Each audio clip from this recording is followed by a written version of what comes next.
Magandang hapon, narito na ang mga balita sa inyong PRTV News Break. Sa pag-arangkada ng pagdinig sa impeachment complaint laban kay Vice President Sara Duterte, ay umalma si House Committee on Justice Chairperson Representative Jervy Luistro sa mga pahayag ng pangalawang Pangulo. Sa detalye, alamin natin mula kay Mari Ocampo. Mari? Naomi, kahit nga may impeachment, tuloy ang obligasyon. Ito ang idiniin ni House Committee on Justice Chairperson Jervy Luistro sa kanyang opening statement sa pagsisimula ng formal na pagdinig ng Kamara sa mga impeachment complaint laban kay Vice President Sara Duterte. Bago ang pagsisimula ng hearing, naglabas ng pahayag ang bise kung saan pinuna niya ang mini trial ng Kamara at tinawag itong ikatlong fishing expedition laban sa kanya. Hinighlight din ng ikalawang Pangulo na maraming kinakaharap na problema ang bansa at ginagamit lamang ang impeachment hearing upang makabuo ng media narrative ang Kamara.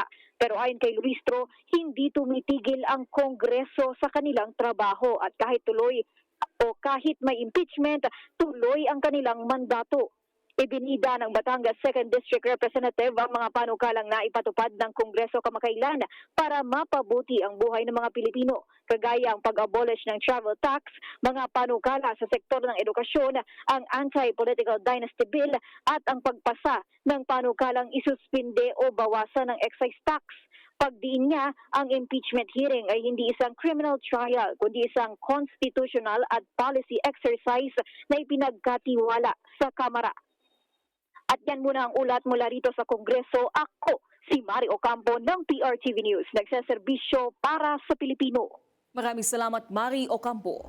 Bukas si Tingog Party List Representative Jude Isidre sa mga panukalang bawasan ang sahod ng mga mambabatas para idagdag sa magiging pondo na ilalaan sa fuel subsidies at financial assistance.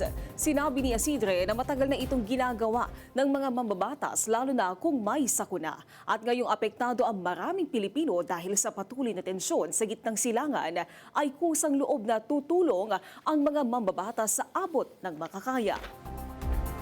Nangako si Pangulong Ferdinand R. Marcos Jr. na gagawin ang lahat ng pamahalaan para hindi gaanong maramdaman ng mga Pilipino ang kahirapan sa gitna ng krisis sa gitnang silangan. Ito'y kahit pa ang pakikipagtulungan sa China. Alamin natin ang buong detalye sa report ni Christian Bascones. Christian? Yes, Naomi, tinutugunan ng pamahalaan ang mga hamon na dulot ng lumalangang krisis sa langis, ekonomiya at panlabas na ugnayan ng Pilipinas. Ito ang sinabi ni Pangulong Ferdinand R. Marcos Jr. sa isang panayam ng Bloomberg. Ayon sa Pangulo, pabor siya sa posibleng pagkakasundo ng Pilipinas at China para sa oil at gas exploration sa West Philippine Sea. Ngunit inamin niya na nananatiling hadlang ang isyu ng teritoryo sa pagpapatupad nito. Ilinagdag niya na matagal nang pinag-uusapan ang ganitong kooperasyon at maaaring maging daan ang kasalukuyang sitwasyon upang mahikayat ang magkabilang panig na magkaroon ng kasunduan. Iginiit din ng Pangulo na matibay ang ugnayan ng pangkalakalan ng Pilipinas at China at malaki ang naitutulong nito sa pag-aangkat ng mga mahalagang produkto gaya ng fertilizer. Kaugnay naman ng gitnaan o girian sa gitnang silangan, sinabi niya na hindi niya ninanais ang digmaan at umaasa siyang agad itong matatapos habang ipinapanalangin ang kapayapaan sa rehiyon. Inamin din ng Pangulo na nakakaapekto ang gulo sa halaga ng piso laban sa dolyar. Ngunit giit niya na ginagawa ng pamahalaan ang lahat upang mapanatili ang katatagan nito sa abot ng makakaya. Sinabi pa niya na posibleng maabot ng Pilipinas ang 6 hanggang 7% paglago ng ekonomiya sa pamamagitan ng pamumuhunan, pagpapalakas ng semiconductor industry, paggamit ng AI at pagpapadali ng negosyo sa pamamagitan ng digitalization. Ngunit binigyang diin na kailangang humupa muna ang digmaan sa Middle East. Samantala, inihayag ng Pangulo na may mga limitasyon sa supply ng jet fuel na maaaring makaapekto sa mga biyahe ng eroplano at bagamat umaasa siyang hindi ito mangyayari, hindi niya rin inalis ang posibilidad na may mga flights na maaaring hindi muna maisagawa dahil sa kakulangan ng supply. Iyan muna ang ulat mula sa palasyo. Balik sa iyo, Naomi. Maraming salamat, Christian Bascones. Patay ang isang delivery rider sa Cebu City matapos masapul ng 2 motor na nagkakarera. Ang detalye alamin natin sa report ni Clark Pasuit. Sa CCTV footage na ito, makikita ang isang delivery rider sa isang intersection sa Barangay Lahog, Cebu City kahapon ng madaling araw. Nagminor ito nang nakarating sa intersection, ngunit ang dalawang motor na nakasunod sa kanya nagkakarera pala. Sa bilis ng takbo, nahagip siya ng isang motorsiklo at nasagasaan pa ng isang nakasunod din. Dead on the spot ang delivery rider na kinilalang si Ivan Avila. Sa inisyal na investigasyon ng Traffic Enforcement Unit, sinasabing magtatrabaho na sana ang delivery rider kaya't liliko sana sa intersection. Doon na siya nahagip ng motorsiklo na minamaneho ni Dendril Montehermoso habang isang nakasagasa sa kanya ay nakatakas. Patuloy pang nagpapagamot sa ospital ang isa sa mga suspect habang patuloy pang investigasyon ng mga otoridad upang malaman ang pagkakakilanlan ng isa. Hinihintay pa kung magsasampa ba ng kaso ang pamilya ng delivery rider na nasawi. Mula sa Cebu, Clark Pasuit ng PRTV News ng serbisyo para sa Pilipino. Nagalok na libreng sakay ang ilang kaarangada nating Kapampangan para tulungan ang mga pasaherong apektado ng nagdaang tigil pasada sa Pampanga.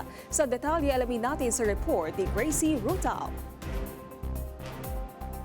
Sa gitna ng tigil pasada, namayani naman ang libreng sakay at malasakit na mga Kapampangan. Sa kasagsagan ng transport strike kahapon sa Pampanga, namukod tangi ang kwento ng pagtutulungan at malasakit na mga driver na piniling umaksyon para sa kapakanan ng kanilang kapwa.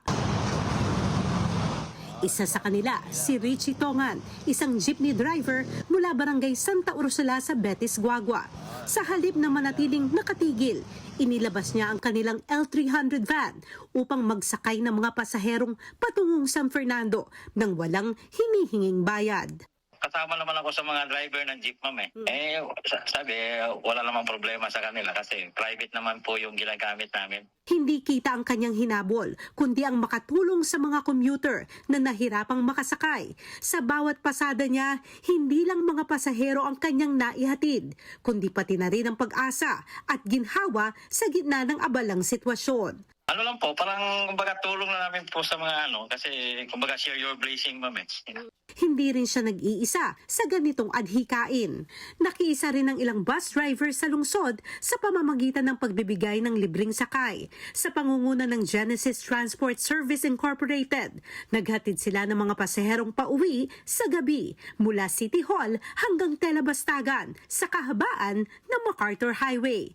Sa kabila ng hamon dulot ng tigil pasada, muling sumibol ang diwa ng bayanihan sa Pampanga. Ipinakita ng mga driver na sa panahon ng pangangailangan, ang tunay na sukatan ng serbisyo ay hindi nasusukat sa pamasahe, kundi sa malasakit at pagkakaisa. Mula Pampanga, ako si Gracie Rutao ng PRTV News, nagseserbisyo para sa Pilipino. At yan ang mga balitang nakalap ng inyong PRTV Newsbreak. Live kami sa free-to-air Beam Channel 31, Signal Channel 31 at sa YouTube.